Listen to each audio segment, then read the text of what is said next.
Hello, everyone, and welcome to the Proving Grounds. I'm Cajun the Rage, and joining me today is Coco the Dragon. We've got some League of Legends for you here today, and personally, I'm excited about it. Coco, how are you feeling? I'm feeling great. I woke up this morning, I played a game ranked, I got a pentakill on Jhin, and that's what I'm expecting out of both of these AD carries today. All four of them, in fact, as we have quite a banger series, both two series up ahead of us today.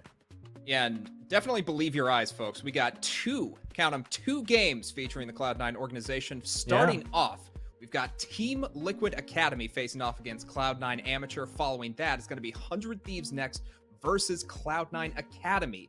So we're definitely not going to mess that up. We are both professionals, and that is not a mistake that I am intending to make. Hopefully we can make sure that C9 Amateur and C9 Academy stay within their own separate series as well. I don't want any flip-flopping of the players either. They've got their substitutions, they've got their rosters locked in already. If I see any mismatching there, we're going to have some problems. But we do have that first series on the hand, as you mentioned, Cage. We have Team Liquid Academy versus C9 Amateur.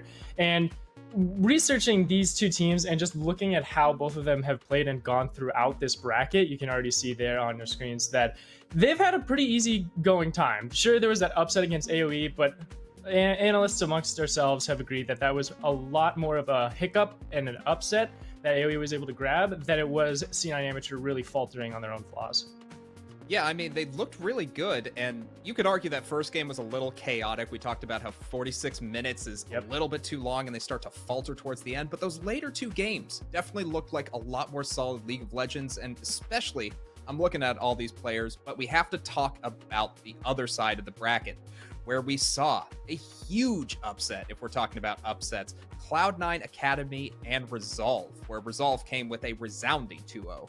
It was an astonishing series as well. Both of those series going past 35 minutes to a final dragon fight and baron fights determining the games. And it was much more on the individual skills that were expressed during that series that really made or broke the games in their own rights. We're specifically looking at Resolve's Fnatic that popped off on the Lee Sin and the Trundle. But for Cloud9 Academy, King faltered in game two, was in odd positioning, and as well as having this weird side of just being stuck on Varus, where yes, Varus is a great pickup for King, it just didn't feel like the right connection for them going in against the Resolve in that series. So they've licked their wounds. They're coming into this new week, yes, in the lower bracket, but it is going to be an absolute riot watching them just run through that entire series.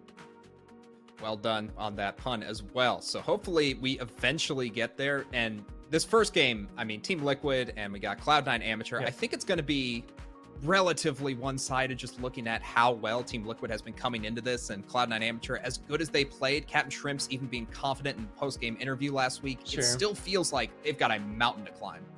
Yeah, I agree with you to the fact that it does feel one-sided. It is, of course, Team Liquid Academy that they are running up against here.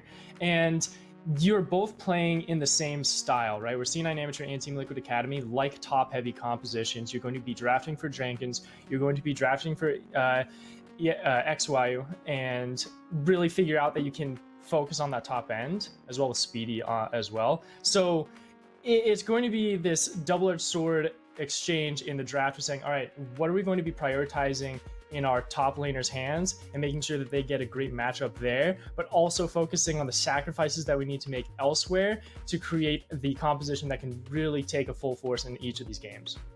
Yeah, and honestly, what I'm excited about is to see what these two rosters are going to be fighting against each other for, because I think there are some really special matchups that are going to be occurring. Specifically, I think the mid lane is going to be explosive. Like, we've seen Captain Shrimps on the singed mid, but honestly, it's explosive. And if we're talking about explosive, we got to look at the Samsung Fast 5, because there have been some amazing plays so far.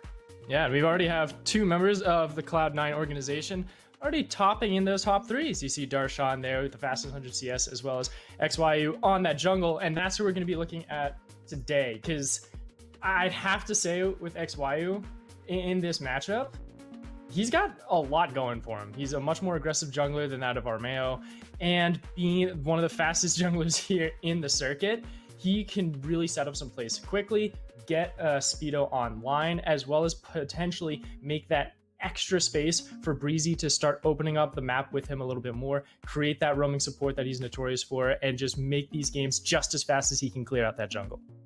And honestly, as great as XYU has been, Armeo, can we talk about that Sejuani pentakill where he got so many kills in the first 10 minutes? Like, what happened there? That was a series to watch, man. I don't have any other words outside of just wow. The fact that this Armeo was able to pick up that pentakill and the rest of the team is able to just parade down and dominate the rest of that series in a spectacular fashion shows you the synchronicity and the energy that Team Liquid is coming into this tournament with, and that they're trying to make everyone have their own highlight plays to where they're all contesting for that next spot, that next step up in the competition, and maybe even grab themselves a seat in an LCS organization's team. But that's all just a matter of how they can continue throughout the rest of the tournament and during the off season, and it all starts right here. Yeah, and even looking at all these numbers, they have a good start, but amazingly, not a whole lot of presence from Team Liquid Academy on these. It's mostly Wildcard Red, the team we got to talk about all the time, and a lot of presence by the Cloud9 organization as a whole. So pretty good showing overall. I'm excited to see who can beat these records because those are fast. We can do faster. Yeah, I want super fast speeds. No clipping through the terrain, though. I don't want any chrono breaks happening in this tournament, but to see how fast we can actually go with these teams and how clean we can make those games close out as well is going to be very crucial for not just my eyes, but the viewers as well. Because we've had a lot of sloppy games, like we just talked about with C9 Academy faltering with 35-minute bangers. Those are always fun to watch, but you have to nitpick and look at how those players and how those teams are working within those situations. And it's a lot easier for people to pick out that precision when it is a fast and clean game than that of something that is a little bit more hectic and chaotic.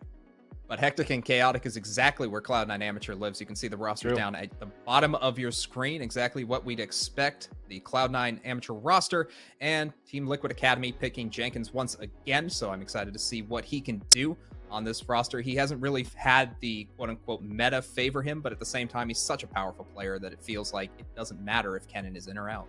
No, and it's much more of an intimidation picker ban, in my opinion, that Jenkins sort of uses to his team's favor, that maybe the opponent doesn't want that Kennen even online, even a consideration, even if Jenkins himself doesn't agree with Kennen being a viable pickup in the current meta. Though we have already seen some Kennens played in this tournament before, so that is a possibility. We saw Faisal pick it up on AoE Esports just last week, so having that information in the back of both TLA's minds and C9 Amateurs is going to be a consideration that we're going to have to take into the draft of that whole top-end priority that we talked about earlier, where you create that pressure, you look for that winning composition that favors your hyper carries, such as Jenkins and Speedo, and then you try and sacrifice as little as you can to get that perfect composition. As we have already headed into draft, and Aphelios is taken off the board.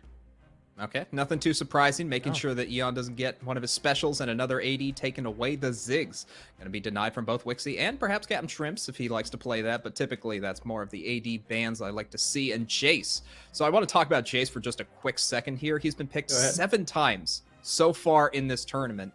He has won 2 of those 7 times. So it's a surprising pick that, while powerful in the right hands, hasn't really been seen in those hands too often. And it's a snowballing kind of champion, in my opinion. It's something that can be very successful in scrims and in that environment, and that's where these teams can potentially be getting that implication that he's a very strong pick. But once it comes down to being on that stage and on game day, maybe the nerves are getting over, maybe the drafts that people are holding behind their backs are exposing that pickup a little bit more. But you can see with like the rest of the pickups as well, jungle focused. You know that you don't want a Trundle pickup here for Armeo. He doesn't share the same aggressive champion pool as XYU does, with the Viego still available and the Lee Sin also online. So I'll have to see if TL decides to possibly take those away or look for a counter pick, get a safe lane here on the bot side against that Varus that was just picked up, and then hold that counter pick on red side to give Jenkins that priority against Speedo in that top lane. Definitely a good call to wait on that top pick, but right now we're focusing on the bot lane. Yeon going to be taking the Ezreal, so definitely one of those safer picks that's coming up, knowing that XU has full access to the array of strong junglers that are in the meta right now. Viego, Lee Sin, Xin Zhao even still available, usually banned away. So interesting to see how that adaptation works. What I would like to see out of TL Academy is Ayla on the Thresh, on the Braum, on something that likes to roam around and get those picks. Leona, perfect pickup. Yeah, perfect pickup as well. As you said, you can unlock that bottom lane, get a lot of pressure for Armeo to prioritize for jungle objective pressure, and really see if you can get that priority on Dragon early to help snowball. Because yes, you got the Ezreal, you got that safe lane. Now you just need something to help complement it and be that additional damage during the mid game to make sure that you have that absolute dominance later down the line against C9 Amateur. And just as we were mentioning, Jenkins picking, or excuse me, Speedo picking up that Camille away from Jenkins and making sure that he has that favorable matchup going into a lot of the different situations that are still available. You don't have the Renekton anymore, so Jenkins is going to have to think about what he's going to be taking into his top side.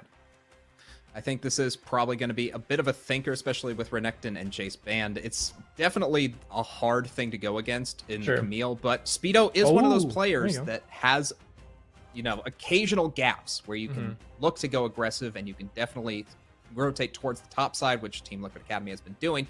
And maybe Jenkins just takes the cannon because it's cannon and it's Jenkins. He knows what it does, and it is scary.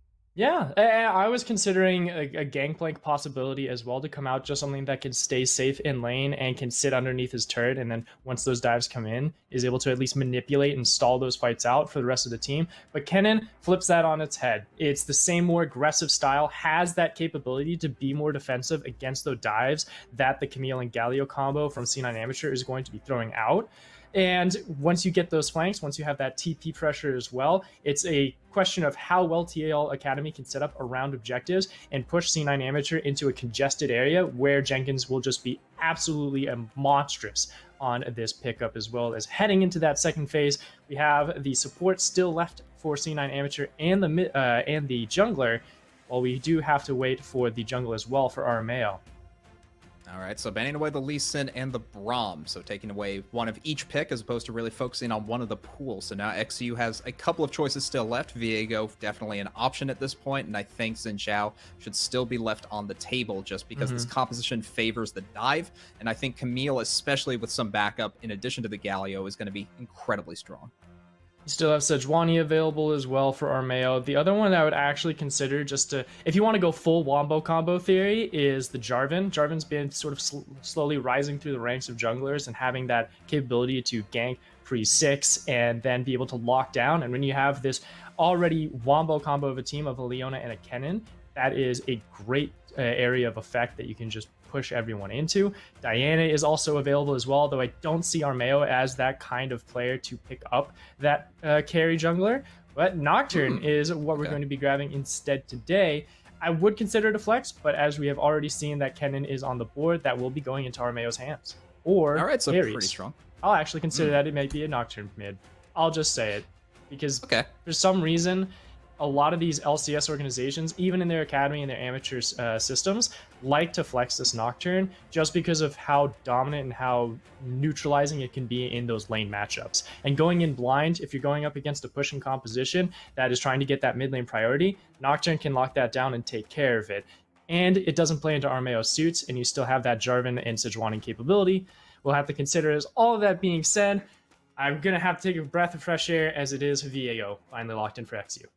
That is a breath well earned, as we do see, as you said, the Viego locked in. I think the Nocturne does make more sense for Armeo just based on how they want to play around topside. Sure. But on the other side, I love this combo, and especially picking up with Rakan. This is just all-in team fighting. This is what Cloud9 Amateur is known for, and this is the sort of thing that's going to give them the edge, perhaps, over such an impressive team in Team Liquid Academy. And you've got winning lanes and the capability to engage in multiple lanes and avenues as well. Like you mentioned with Breezy's Rakan, you don't have that weak side that Team Liquid Academy really prefers to sort of stick to with that roaming support. And then when you have Ayla just leave out and let Yan on his own, then hello, you've got Rakan to jump in, dive that turret, and you've got the Galio assistance as well to help lock that in. So a lot of avenues approach, a lot of win conditions already set up for C9 Amateur going into the early and mid-game stages. And as that final pick was locked in, it was Harry grabbing the Tristana for himself. So you are correct. Armeo will be grabbing that Nocturne into that jungle to help keep track of any shenanigans that C9 Amateur is going to pick up in the early game. Okay, so I actually do like the Tristana mid here. This does allow for a strong laning phase into Captain Shrimps, as well as a lot more late game power. The only problem with this draft from Team Liquid Academy is if they do not get ahead for whatever reason in the early game, It's going to be very difficult to get in those late game fights. There's just not a lot of tankiness, and there's a lot of pick potential from Cloud9 Amateur. So with so many targets on the board, it feels like this is playing more into their hands. Yeah, and there's a lot of tools for C9 Amateur to hit those resets for XU, right? Like, you have that lockdown and that pick potential, as you mentioned already, and if you just have Viego participate in that, he can just hit those resets, and you've got a lot of scary players on Team Liquid Academy's side to get those resets off of. Jump onto it Ezreal, reset onto a Tristana, reset onto a Kennen. That fight will be over instantly if he is able to pick up those resets. And that's where the next challenge comes in for Team Liquid Academy, is that their composition, though powerful, though hits very hard, is more difficult to execute on paper than that of C9 Amateurs. And that's where it's much more of a flex of saying, we're the first seed, we can play these more difficult compositions and execute you and show that we can play it clean, we can play it right, we can play it quick against your composition. So that is what they're trying to send in this message for game one. C9 Amateur going with Old Faithful. Yep, I feel like Old Faithful is going to be the way they have to go. Cloud9 Amateur know that they need to go in a strong composition they're confident on, and it feels like as this game gets started, it's going to be a pretty aggressive start from Jenkins. Just getting some early vision, seeing if he could spot anybody out, and he did spot out something quite peculiar in that top side. I see a very interesting keystone on Speedo. Oh, yeah? Let's talk about that keystone for just a couple of seconds. Why? Interesting. Fascinating. Coming in from Speedo. I just never truly understand a prototype Omnistone. It's one of those that it can be very do or die. It's very risque, and if you are able to pop off and get some good success, like say you get boots really early, you rush for predators, you go out and roam, and you're able to get some picks and help XU really destroy this jungle oppression against Armeo, then yeah, you've got some capability to be more versatile.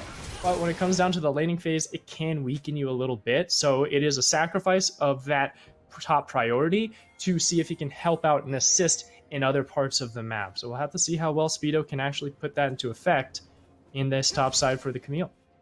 In addition to that, he's also taken Exhaust as opposed to Ignite, so that does tell me that this is a focus from Cloud9 Amateur. As you said, they're going to play topside weak, most likely, and they're going to be focusing more on the mid and bot, so very curious to see whether that means a Dragon push. Maybe they go for the quick Soul if they can possibly get to it, or maybe they're just trying to buff up Captain Shrimps and he becomes the big Galio we know he can be. Or the Viego for XU, right? Because we talked about before the series started that both these teams play a very familiar style of preferring that top-heavy composition and putting a Speedo or Jenkins in that carry suit. And it was a question of who was going to win out that fight in the draft. With the Jenkins picking up Kennen, they agree with that. They say, all right, you've won this battle. We're going to try and cut our losses and make some sacrifices elsewhere to prioritize other places on the map. And with all that being said and done, we have to look at how those junglers are now going to be clashing into those Rift Scuttle situations, right? They both did that initial clear. They're going to be clashing on this top end.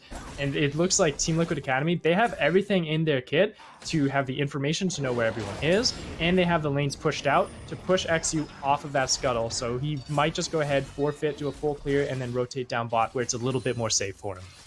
I think that's going to be the play so far, as we do see him going for the Wolves. Usually that indicates more of a passive play style, but I do like that Harry immediately went for that ward. You saw him pushing out the mid and immediately trying to get vision on the blue buff, so they know where XYU is, and they're able to make a strategy based on that information. That's a world of hurt Speedo's in that top side. Oh, no he might kidding. actually be in a place where he could get dove by Armeo, because they have the flashes from Jenkins and Armeo online, and if you're able to at least time those properly, you've got Jenkins on his professional Kennen, set up that stun, get the kill, get in, get out with those summoners. Might be a good interest for them to look at here later down the line. He is already routing into that jungle, seeing if he could look for a pinch.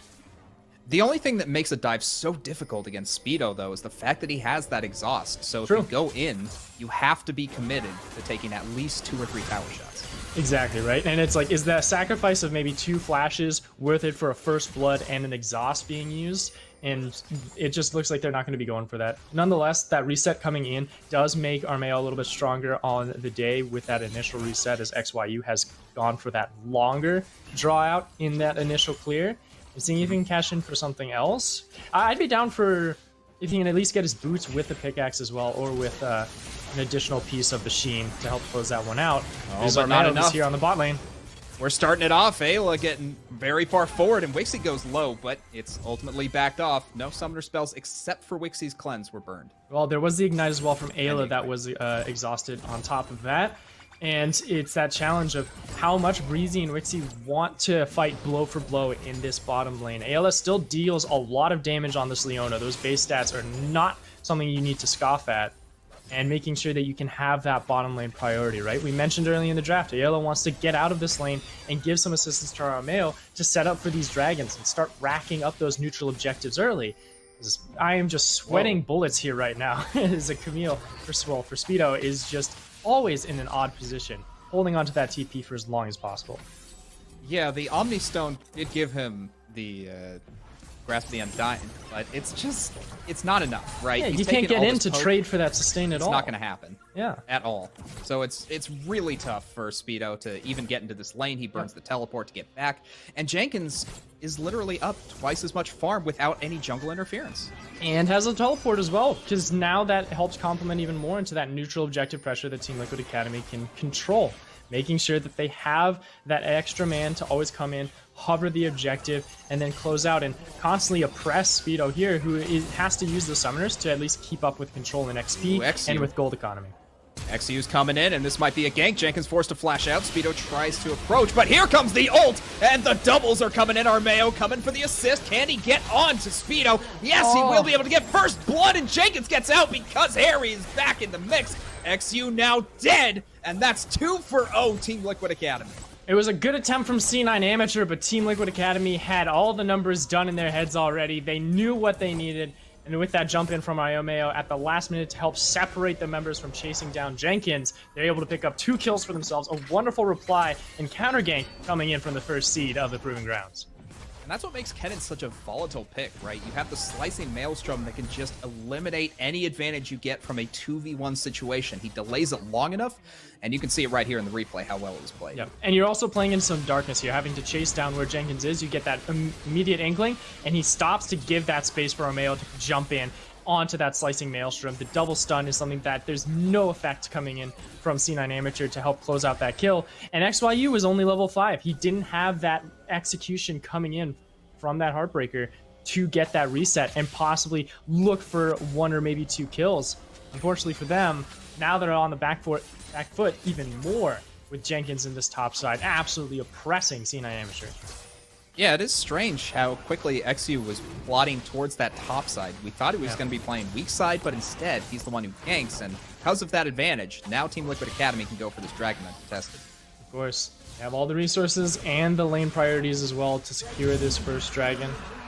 And I'd have to say, with the TP still available from Jenkins, you could gamble for a quick roam from Ayla. Jan also has heal and flash available to say, you know what, Ayla, I'm good here. There's no kill potential on this bottom side yet. They're not level 6. Let's quickly look for a reset, push them off this wave, and then get you up to this top side with Rift Herald spawning and get that next objective to really hyper accelerate our gold economy against C9 Amateur in this first game. And that next objective is coming up right now, but first, a gank coming in from XU. He's trying to get on Jenkins once again. Slicing Maelstrom is available. It will be popped. Speedo's very low, though, and will go down. Jenkins gets out. A 1-0 in a 2v1 situation. Gotta look at other lanes now, Mr. XU. Yep. XYU. I think so.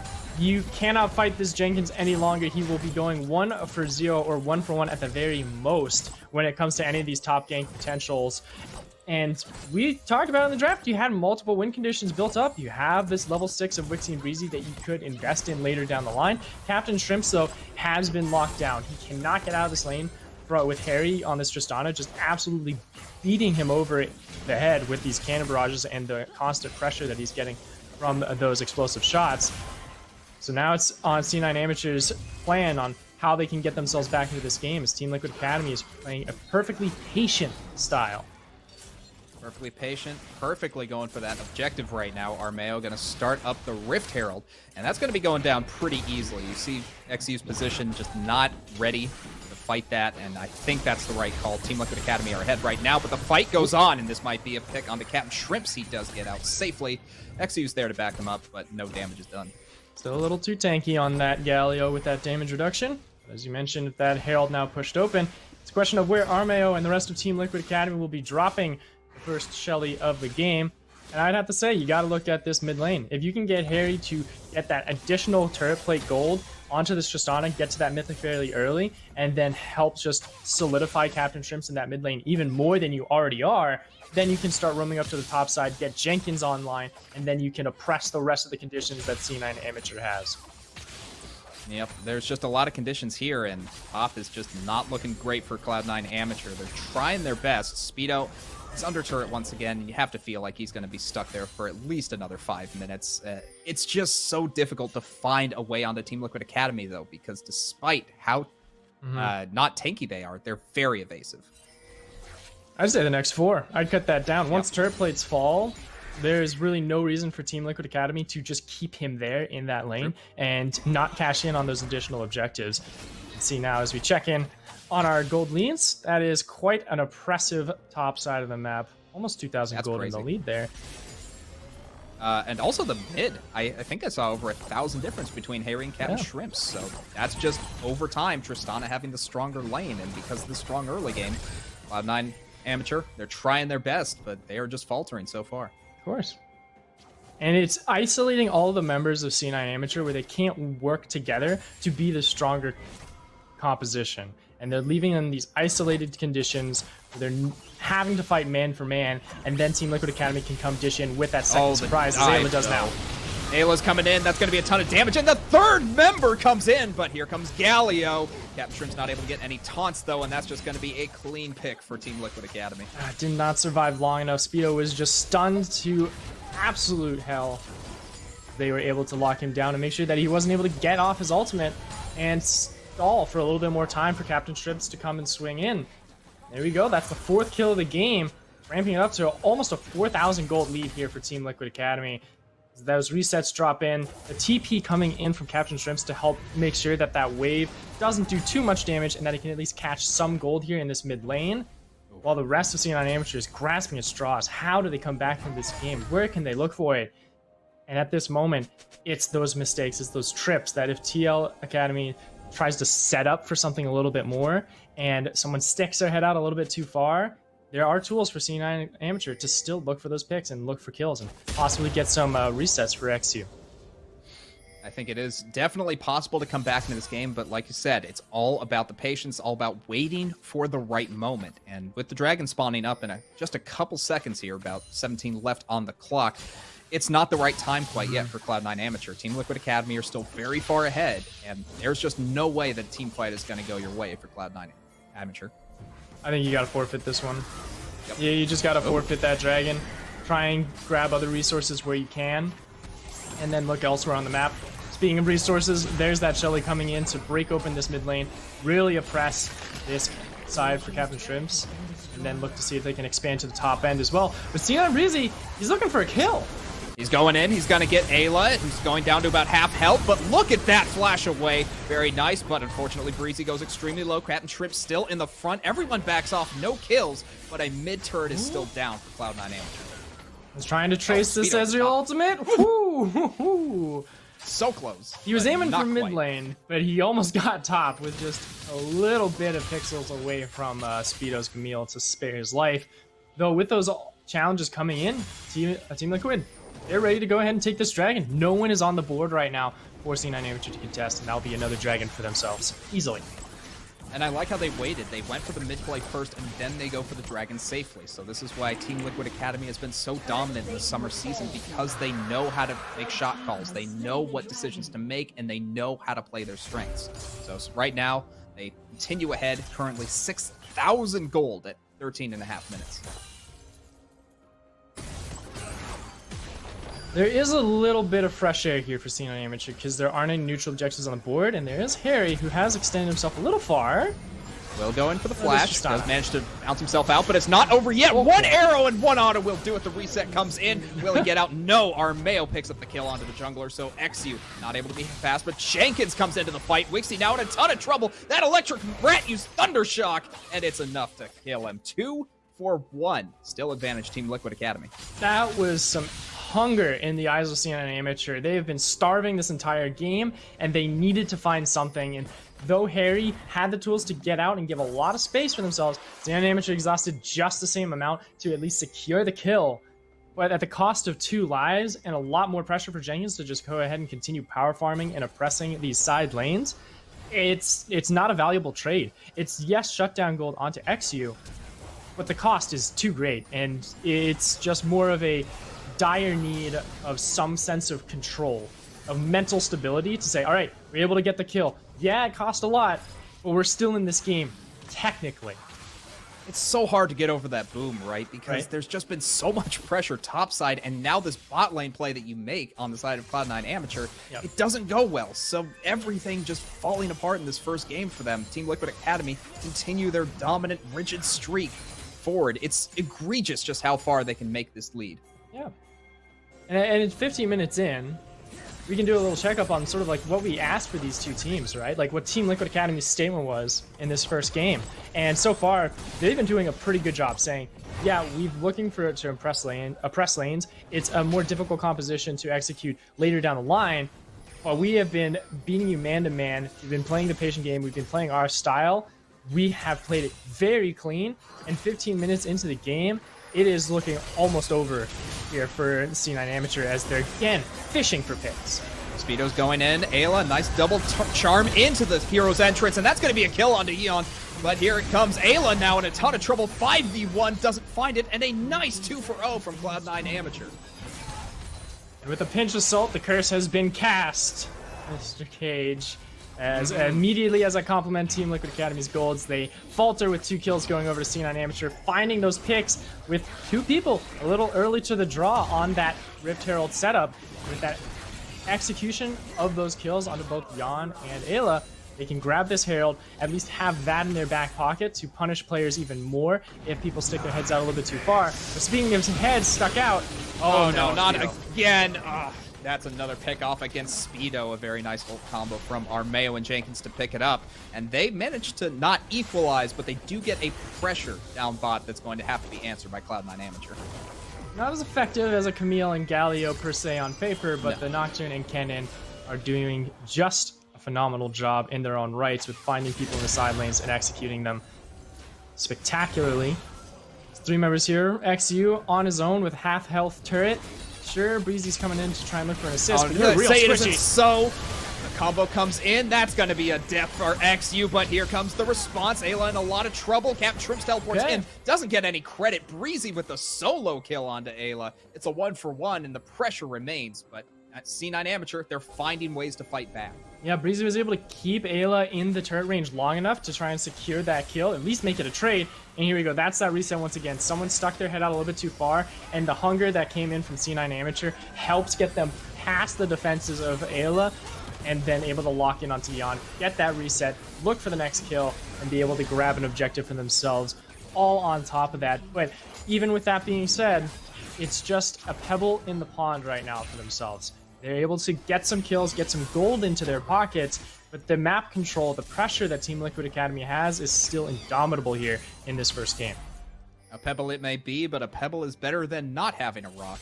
At the very least, Cloud9 Amateur, they were able to find Yeon mostly because of a lack of respect. You saw Yeon, he still has his flash available and could have gotten away from that quickness. Very unfortunate for him. But Cloud9 Amateur, you know, if they keep finding these picks, it might just make something work. And with Baron spawning in just a few minutes here, about a minute and 40 left, if those picks continue to happen, maybe Team Liquid Academy have to give up pressure on that objective. Sure, that is one way to go around it. The fact that C9 Amateurs does have those tools, and I'm still confident in them finding picks every now and then, but you also have to make sure that you can at least tame and moderate these side lanes as well. You have to use a lot of resources to make sure that Speedo in this top side is comfortable against Jenkins with these 2 members, but on the other side, Soul Point's being taken. Yep, but here comes Jenkins in a lot of trouble here. Does the dive happen? Nice golden to dodge the Heartbreaker. And And here comes Jenkins trying to get a little bit of damage. That is the wrong team, so Yeon doesn't hit anyone. Speedo still in a lot of trouble. 1Q could very well kill him. The Rift Herald has been popped to the top, so that turret is gone. And Jenkins now finds himself on the opposite side of the map. XU takes a Q. There's an auto, and there's a kill! Jenkins gets a single kill so far, and XU might just go down with him with Hayri's help. Oh, but Breezy's here, and that's going to be the death. Hayri trying to pick up on the jungler, and here comes the paranoia. Another kill. XU goes down, and the huge solar flare. There's Breezy, another kill for Team Liquid Academy, but it's chaos here as Cap Trips has joined the fight, and this is a full 5v5, but Team Liquid Academy comes out on top. That's probably as close of a 5v5 we're gonna get there, Gage, because it was a chase from XU and Speedo to try and get that kill onto Jenkins. Jenkins playing it spectacularly on his cannon, able to just dodge and weave around all of the execution and the damage that C9 Amateur is trying to dish out, and stalls just enough time for the rest of Team Liquid Academy to corral around and get these kills and get that ace. You can look at it once more. Team Liquid Academy's Jenkins, he's a notorious player for this. He plays it perfectly and is able to get a kill on the backside at the cost of so many resources of C9 Amateur. And there's nothing else to examine here. It's just a complete man-to-man play of him outskilling the members of C9. Jenkins definitely practiced on that cannon, and you see how supportive Team Liquid Academy is. Even though they come in one at a time, they're doing it in such a way that there's no dodging from Cloud9 Amateur. There's no safe point that they can just go back to. And wherever they try to go for an engagement, they're just going to find more members of Team Liquid Academy. So it's so tough to come back from that. Almost get that ace, excuse me, as Wixie was able to walk away from that fight. So yep. I don't think Jenkins is going to be able to walk away from this. I'm sorry. Nope, this is just another 1v1. The Slicing Maelstrom comes down. There's the exhaust, though, and that might just be enough time, but the paranoia means it's never a 1v1. Armeo gets the kill and is unstoppable against Speedo. Okay, that side lane control once more, pushing forward. All four members down here for Team Liquid Academy with Harry on that top side to help push in and keep that pressure rolling. Now it's a question of how quickly Team Liquid Academy can close this out. This is where we can be a little bit critical, right? For the first seed. Yes, they've been dominating. Yes, the man-to-man challenges that Team Liquid Academy has been facing in this first game, they have won with flying colors.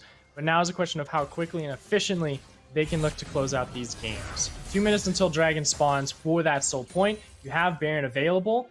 The next thing with the double ADC composition that Team Liquid Academy has is just give yourself space to take out this Baron and then timely grab that soul for a maximum output play to close this game out. I mean, honestly, it all comes down to how the picks happen. I think Ayla is in perfect position. They're warding it up. And as you said, it's just about closing out the game as cleanly as possible, which, if I know Team Liquid Academy, they are very capable of doing that with 3 dragons available. And once again, just such good positioning around this Baron with Jenkins on the bot side. It means this is going to be a pretty simple cleanup if they can just stick to it. The C9 Amateur's tasks now is to make sure that they have at least some vision on the Baron to know where there are rotations and movements towards that objective or towards the Dragon. They have a lot of opportunities and a lot of places to get caught out and to die and just lose this game outright. The other thing they have to keep track of too, not just those neutral objectives, but also flank wards, where Jenkins could TP in with that engagement of the Slicing Maelstrom and then absolutely clean the house of those fights. So 3 things they need to keep track of on top of 5 extra members that they need to address as well. With the side lanes, it is a daunting task for C9 Amateur to try and keep a hold of this game with Team Liquid Academy closing in. Liquid Academy trying to back off just a little bit here. You see Cloud9 Amateur. They're looking for anything they can possibly get, but the only thing they can hope for is clearing out vision at this point in the game. Breezy in a little bit of trouble. Will actually get jumped on by Harry, and a ton of damage comes down, but it's not enough to finish him off. Now Harry in a little bit of trouble. The paranoia saves him, and both teams once again back off while Jenkins battles Speedo, and in this 1v1, Speedo finally says, nuh-uh, I don't want it anymore. That's a lot of ultimates used, though, from Team Liquid Academy. You have engagement from Speedo and Captain Shrimps to try and fight for this Dragon and look for those picks. But Jenkins, He's the crucial member that has his ultimate still in the back pocket. Everyone else has those capabilities to try and wait it out, get those cooldowns that are very low online back again for the Baron. As look, there's the find from Jenkins. And there's the slicing Maelstrom into the golden stopwatch, so now he's got to get taunted up and sacrificed, but for the Dragon Soul, it might just be worth it, while Speedo on the backside gets sacrificed. And now it's a 4v4, but Dragon Soul goes over to Team Liquid Academy.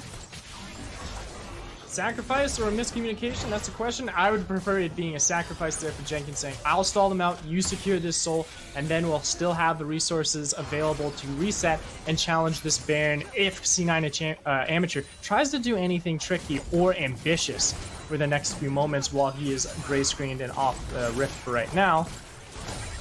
At this time, we got a 10,000 gold lead here, Paige. It's tough. It's insurmountable. It's so tough to come back from this position, but walk us through this replay real quick. How does Jenkins do this? So it's a question of, well, one, he already had that vision control ready, knowing that he is in the darkness and able to at least keep the rest of the members off. And it was that question of, is it a sacrifice or is it just a little miscommunication? And it is 100% that sacrifice of saying, look, secure this dragon. I'm valuable, but I don't have any real bounties to claim for C9 Amateur to cash in on any big items. And it gives you that extra space to close in on Speedo. It isolates Speedo as well, to where no one can help assist him in looking for those picks, and you get a kill on top of it to boot. So overall, just another good play there from Team Liquid, and they know where to cut their losses and to make some sacrifices when they need to. It's going to be a sacrifice here, though, as Breezy might just get caught out. Does manage to get away.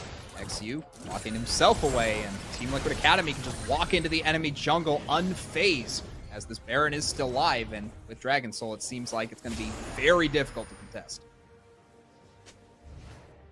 Careful here, Breezy. Aelin Armeo can snuff you out of existence in the blink of an eye.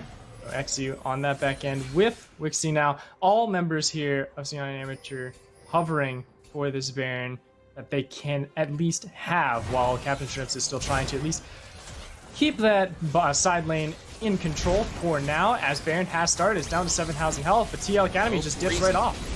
In trouble, XU trying to get in the middle of everything, but he can't get a reset quite. Oh, nice true shot barrage. Just barely hits him, and Harry on the backside gets the kill. Jenkins is roamed up and will be taking out the enemies.